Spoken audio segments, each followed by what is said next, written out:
Good sleep hygiene isn't an easy habit to obtain at any point in life, but especially not in college.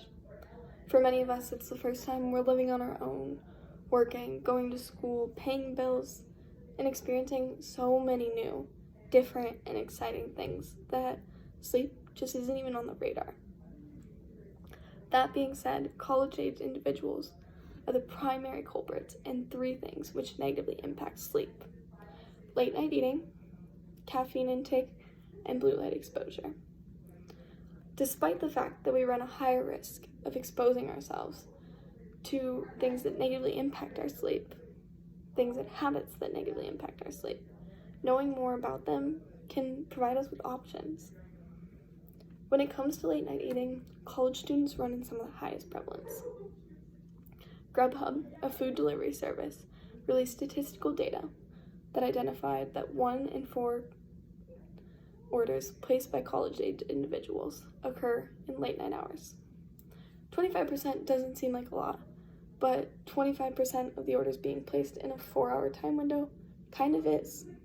And this is only accounting for Grubhub.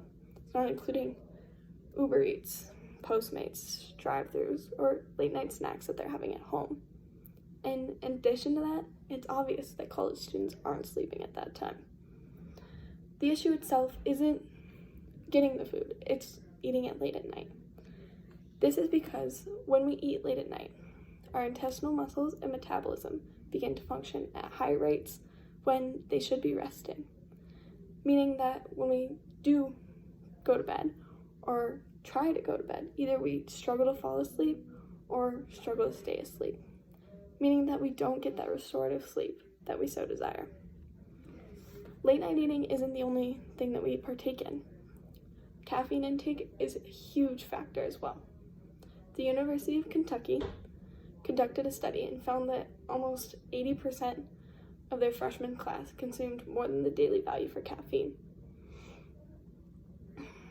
While the caffeine consumption itself isn't the issue, consuming it in too large amounts or too late at night will negatively impact our sleep.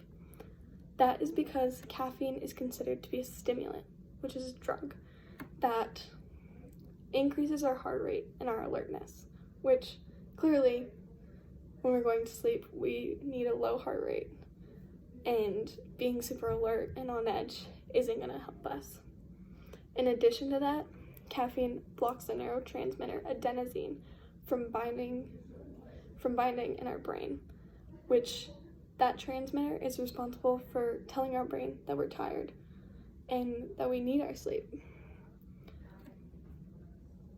Caffeine isn't even the primary issue, in my opinion, at this point in time. Blue light exposure is so prevalent. Apple released a study back in May of 2020 identifying that the average American, across all age groups, spends 4 or more hours on their phone every day. Well, that's not terrible in the scheme of things. It is, because 4 hours or more just on your phone is a lot. For college-age individuals, we're also doing online classes because of the global pandemic, meaning that we're spending 8, 9, 10 hours a day, depending on our credit load. That has some serious effects.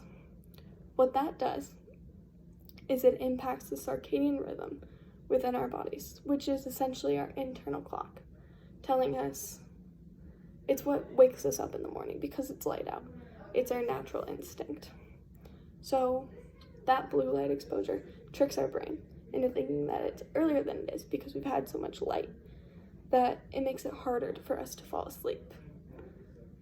And even when we do stay asleep, as previously stated, it's less restorative than we would hope. So yeah, college students run a higher risk of exposing ourselves to habits that negatively impact our sleep, but knowing more about these habits can provide us with these options. While I'm not saying that we should go out and never use a screen or never drink caffeine or never eat late at night, I think it's important to know and understand why these things impact us the way that they do. Because with that information, we can make educated decisions that help us to better ourselves in a way that we see fit.